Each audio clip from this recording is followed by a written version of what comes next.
Thank you, Mr. Chair, and welcome, Governor Noem.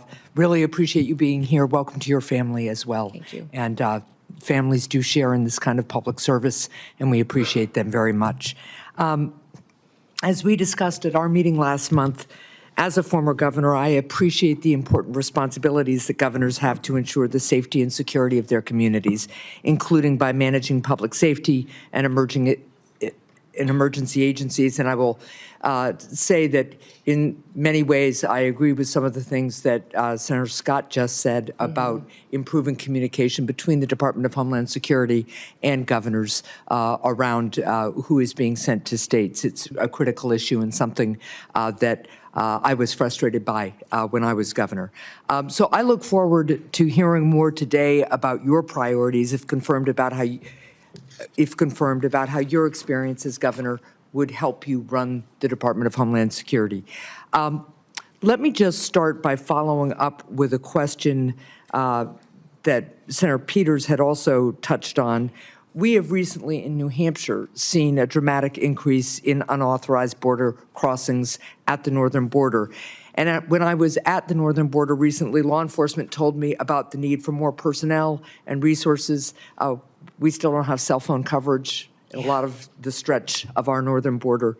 I've worked with Senator Kramer on bipartisan legislation to strengthen our northern border strategy because it's clear more support is needed.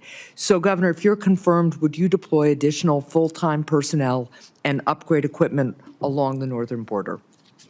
You know, Senator, I enjoyed our meeting that we had and you identifying the northern border issues that are going on, the lack of security and the lack of technologies that you really need to cover some of the landscapes that are there. Very different than the southern border, some just as equally challenging, but all need to be addressed. So I definitely will be working with you to ensure that our northern border is adequately resourced as well. And we do have to have the resources in order to be successful. Right. That's something I want to work with Congress, with the Senate and the House on to ensure that the resources are there to meet the challenges that we have. We have not fully utilized the technologies that are available that are necessary to really secure this country and to compete with those bad actors which wish to infiltrate our country. And having the ability to utilize them will make us much more safe. So I'll work with you most definitely in ensuring the northern border is protected. Well, I appreciate that. And I just note, too, that at the same time, there's real concern in New Hampshire and all along the northern border that we strengthen the border and have the resources we need.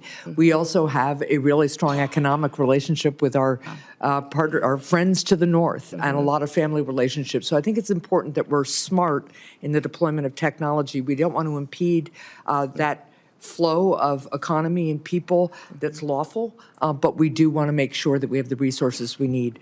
I want to turn to the southern border now. At the southern border, we need significant technological investments to support law enforcement personnel in their efforts to catch fentanyl smugglers, to stop human traffickers, and seize the cash and illegal guns that criminals traffic southward to the cartels. And we talked about this a little bit. There's bipartisan support for these investments, and I've worked with colleagues, including Senators Langford and Cornyn, on legislation around these issues. Governor Noem, could you identify specific technological investments that you would make at the southern border, and are you willing to work with me on increasing southbound inspections if you're confirmed? Yes, certainly, Senator. You've heard President Trump talk about the need to build a wall, and the wall and infrastructure is critically important, but also at our 382 legal ports of entry, we need to have technologies so that flow can happen north and south, and it can happen in a legal manner to ensure that our commerce can continue to operate and that we can continue to make sure that we're also secure. I think de minimis shipments are a concern, and the need to look at those and how traffickers and fentanyl distributors are using that. I think we also need to use scanners, surveillance operations. There's new technologies out there to cooperate with satellites in some area where the topography does not necessarily facilitate having actual infrastructure, and then also the ability to make sure that we're utilizing that technology that allows us to know what is going south that might be fueling some of the violence that ends up coming back north, and ensuring that we're stopping that before it has the chance to supply those cartel and bad actors that would come in. Yeah, I really appreciate that because the southbound flow, particularly of cash and weapons, fuels the cartels and strengthens them. Absolutely. And it's something that we really have to focus on. I also want to follow up on the issue of cybersecurity. Recently, criminals launched a successful cyber attack on PowerSchool, a cloud-based record management system that contains personal information about tens of millions of kindergartners through high school seniors, including many students and teachers in New Hampshire. This cyber attack on PowerSchool comes as schools and local governments across the country have seen a surge in cyber attacks on their systems. And when a small school of maybe a couple of thousand system, maybe 1,000 students or so has to pay $2 million in ransom. I want you to think about what that does to one of our small communities, right? So Governor Noem, if you're confirmed, how will you empower the Cybersecurity and Infrastructure Security Agency to improve the cybersecurity of state and local governments in the United States? Well, thank you, Senator. If I am confirmed and have the opportunity to serve as secretary of this department, I'll be following the Constitution and the rule of law and then getting these departments back on mission to why they were created and why they are existing.